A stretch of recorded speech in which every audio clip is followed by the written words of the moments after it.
Hello everyone, this is TailsFan109 and welcome back to Let's Play The Legend of Zelda Oracle of Seasons.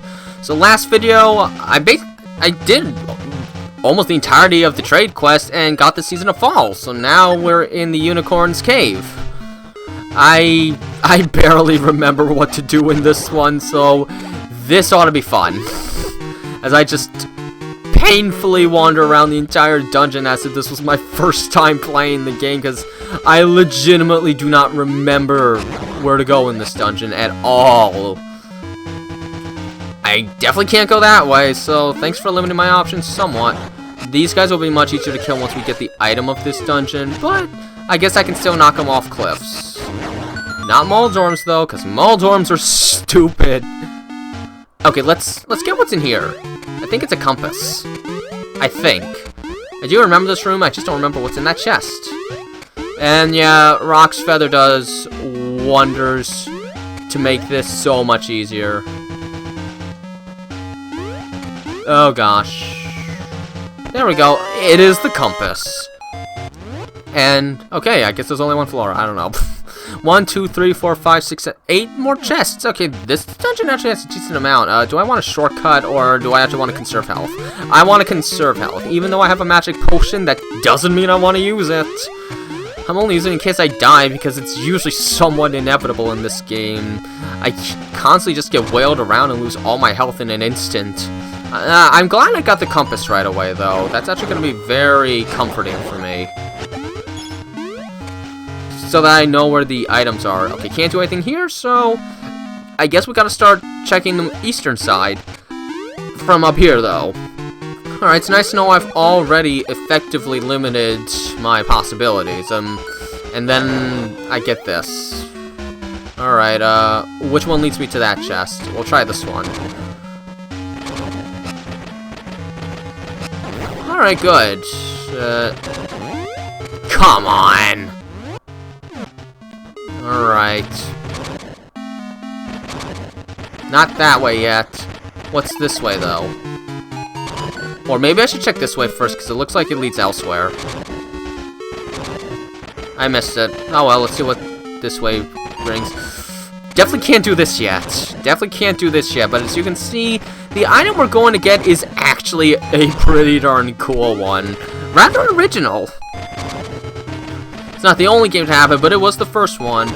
Oh, no, I'm getting that. Now. You see, I don't remember this dungeon very well. Well, I do remember that it's not as open-ended as you'd think, and can actually be pretty simple to navigate. Yeah, okay, we're done here, but we got a key. I'm gonna have to be constantly looking out for chests to collect. And I hope it doesn't take too long to get the map. I really want the map. Alright, let's go.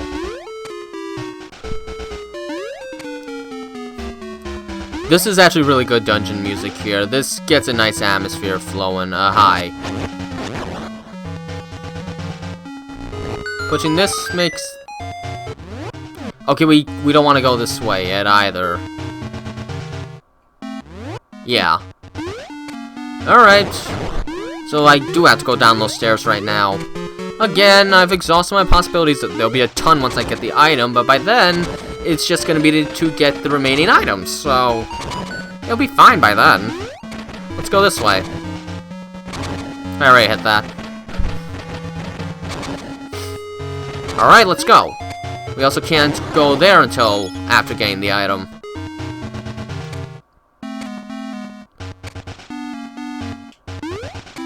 Yeah, there's some slight patterns to those. I just have to make sure they were probably connected. One of them just drops fireballs at a constant rate, but another is like 1 and then 1, 2, 3. I do believe I should be going this way first. So let's go this way. There we go, I'm so glad I got a bunch of more bombs.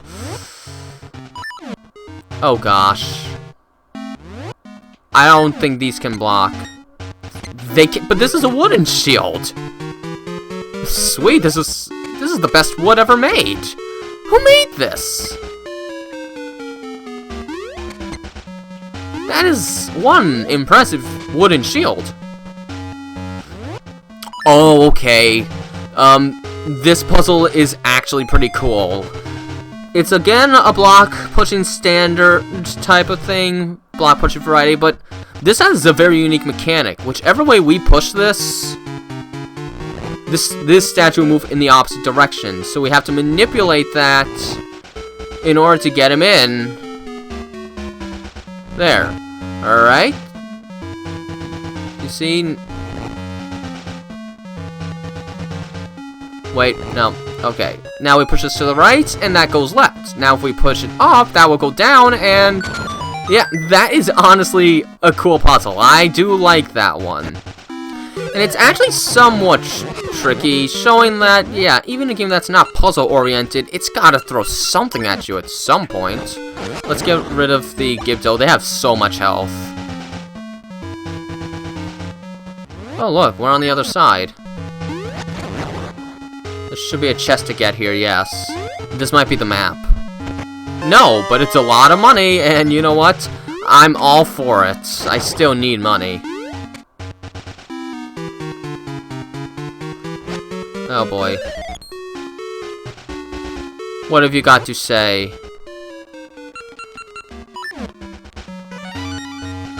Recall the order you slay the knights in. Yeah, this dungeon actually does have some pretty cool puzzles, and unfortunately it's got annoying enemies. Helmosaurs and Moldorms, not my favorite combination. Alright, you stupid Moldorms, you are not going to continue giving me PTSD flashbacks of A Link to the Past. Alright, so yeah, we have to kill these in a very specific order. That was the bottom right, this was the top right, this is the bottom left, and top left. So after you kill these guys, 4 chests will appear, but you need to open them in the order that you killed these guys. So, first correct chest gets us 1 rupee, the second correct chest gets us bombs, the third correct chest gets us ember seeds, and this one gets us a key. That's also a pretty cool one. It's a way you normally don't have to think in a Zelda game. Remember the order you actually kill the monsters to get the correct treasure? That's honestly cool. I like that. Now if you mess it up, you have to do it again. Alright, that's taken care of. Let's continue onward. So yeah, those are a couple of stellar puzzles right there, honestly. In hindsight, they're not the most cryptic to figure out, but they actually do require to stop and think a little bit, and you know, that's all I'm asking for. A creative puzzle that has you sit and think a little bit. We started getting that a teeny bit in the Dancing Dragon dungeon, but this dungeon actually does a couple of special things. Okay, there's a chest to our right. And these Moldorms won't leave me alone.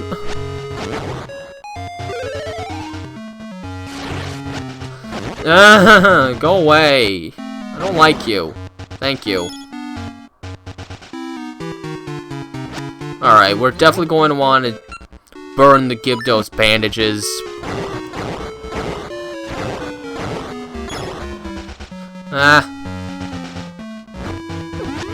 Because dealing with the Stalfos is honestly better. Especially if you knock him off a cliff like that. Of course, sometimes they don't want to walk into your flames. There, gimme. There's the map. Yeah, this dungeon really is only 1 floor, but it is quite the design. I think we're almost at the item. Let's get rid of these guys. Oh shoot, these ones are immune. In that case, stay away from them. Okay, thanks for the hearts. Okay, they're in the corners. Well, almost. The last one tricked me. Good on ya. I don't want to deal with P-hats.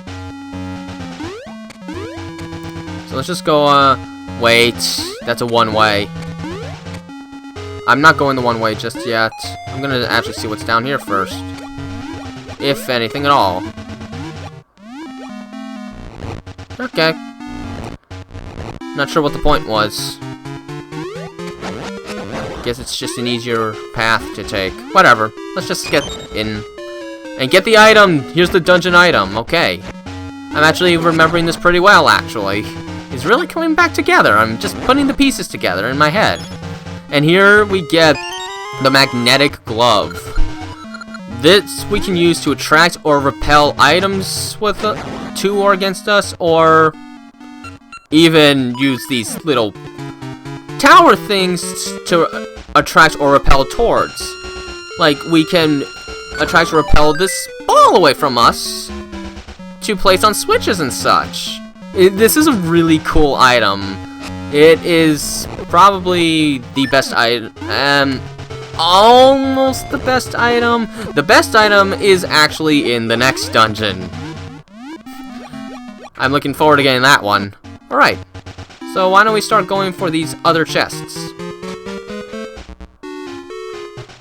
Hi.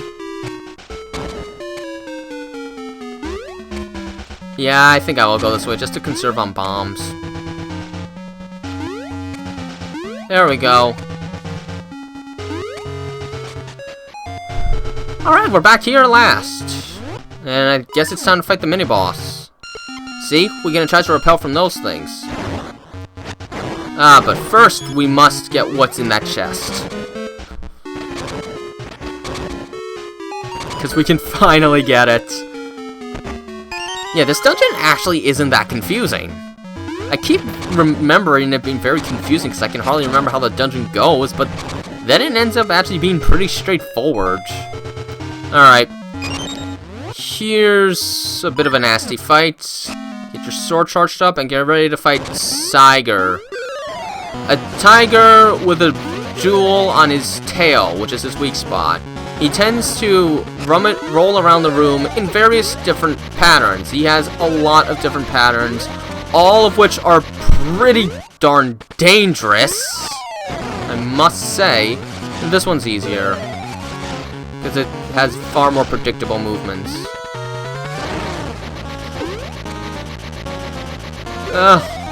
Was he homing on me there a little? I can't tell. Darn it, missed. Oh shoot.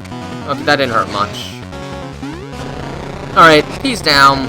I'm surprised. I thought he took more hits than that. Okay. Well, anyways, got a lot of chests to start obtaining, so let's get them. Oh, and this hints out where you should use the magnetic glove. That's nice. Thank you for that. Okay, yeah, these are always south, always. Something to remember. They're never going to be north. They're always going to stay south. And here's another small key, and, well, there's only one chest left, so that's gotta be the boss key. Let's get it. I can't believe it. This is actually going pretty smoothly. Why do I always remember this dungeon being confusing beyond belief? Maybe it's because I just always forget what the design of it is, and the map does immediately look kind of intimidating. It's really not that bad, though. I mean, the mini-boss and boss can put you in a world of hurt, but really, there's not a whole lot to get stuck on in this dungeon. I mean, aside from a couple of cool puzzles, which shouldn't take too long to piece together. Now this is an interesting mechanic, but it's also a scary one because you gotta be very quick with your button pressing, and you also gotta make sure you don't get hit by that. Another small key. But, we can actually get rid of these guys' masks, and it doesn't matter which we use, north or south, it will always rip it off. This makes fighting these guys so much easier, because it leaves them completely defenseless.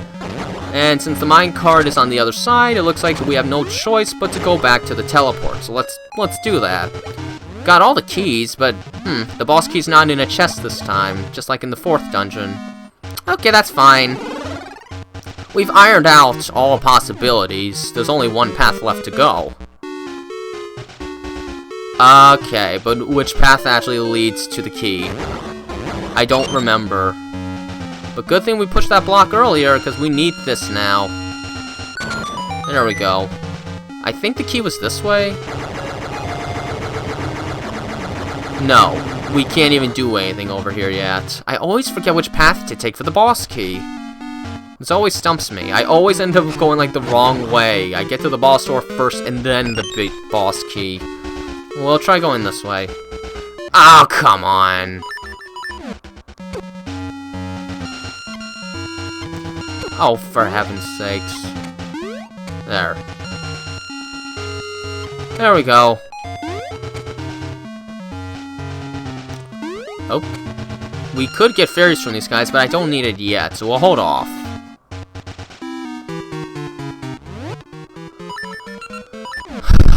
Keys, of course.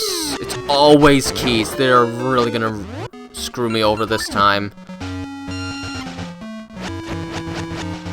Okay, quick, while they're not moving!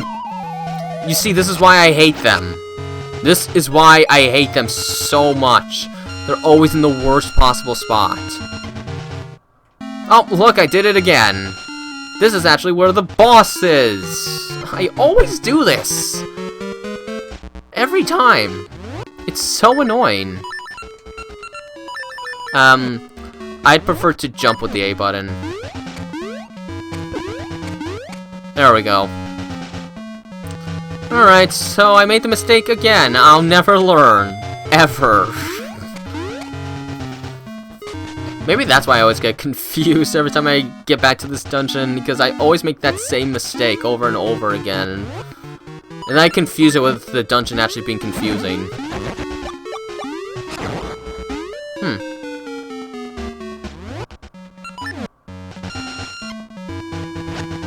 Well, that's interesting. Oh, but it's not a puzzle. It's literally just step on the switch. That is useless. You could do so much more with that game. There we go. Jump. That's not jump.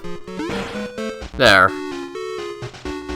I hate this part. Oh my gosh. You gotta try and attract these guys towards you and then try and hit them, but every time you switch out your sword, they run away. And it takes forever to kill them as a result. Sometimes you'll get lucky and they'll be like stuck in a corner or something where they have nowhere to go, so you can get some easy swings on them. Other times, though, you chase them for what feels like an eternity. You see how annoying that is? Ugh.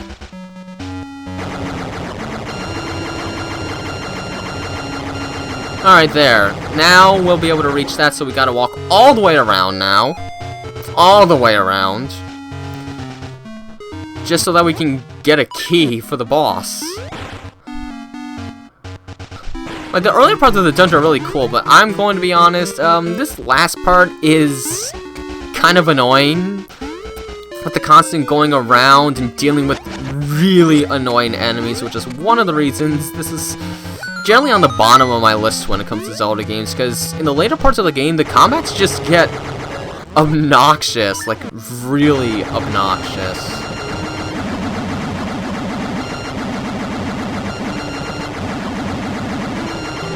Alright, protect me. Thanks. Let me get the key. We have to survive more of this, though. Oops. There we go. And look, conveyor belts. How fun. Alright, the key's in here. Oh gosh. Cool, got the key. Alright, now we just gotta get to the boss. Once again, this dungeon is actually taking some time, and that was not going the way I thought it was. Why can't I read that movement? It's clearly saying left.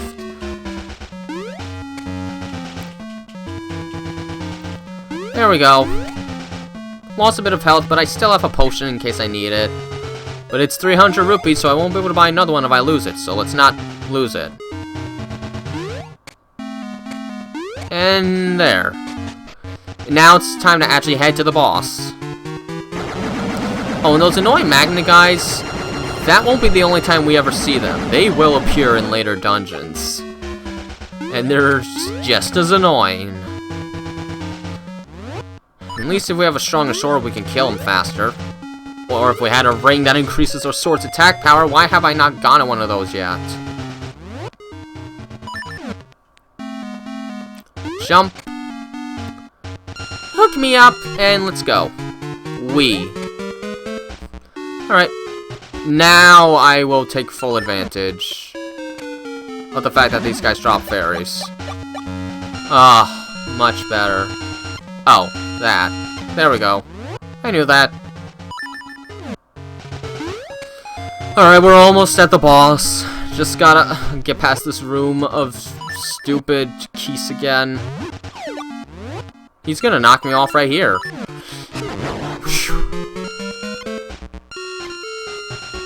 Seriously, these keys are the absolute worst. I hate them. Okay, good. Alright, here's the boss. It's Dig Dogger. But this time we don't play music to shrink him. Instead, we need to play with this ball and have it ram into him a bunch. Hit him enough times, and then he'll split into a bunch of other mini guys that you gotta kill. Either with 100 hits or so with the sword, or, you know, you could just use this to immediately crush them. This is the preferred way of doing it. Okay, there's only one left, and yet it's still enough for him to grow. Oh, and the more you kill, the more speed he gains while in this giant form of his. Using this ball can be kind of tricky, because it's very easy to just have it ram right into you. Ah.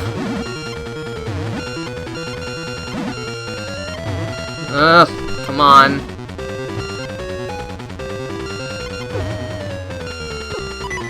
Oh shoot, I'm almost dead.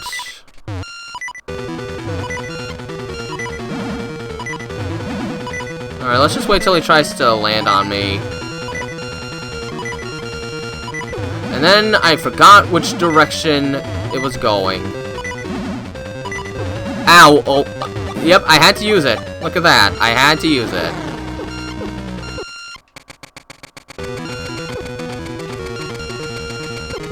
There, he's down. This boss is a bit obnoxious. The bosses get quite tank heavy. But overall, this is actually a pretty nice dungeon. The last part is kind of annoying though, and it hurts a bit because the earlier parts of the dungeon are really fun. And most of the other sections involving the glove are great. The last part kind of sours the dungeon in my opinion though. Too bad. But that's that.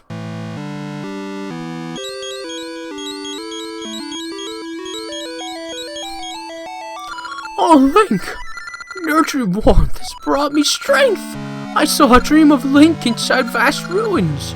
Perhaps an essence is hidden, Yes, we will figure out what that's all about next video, however.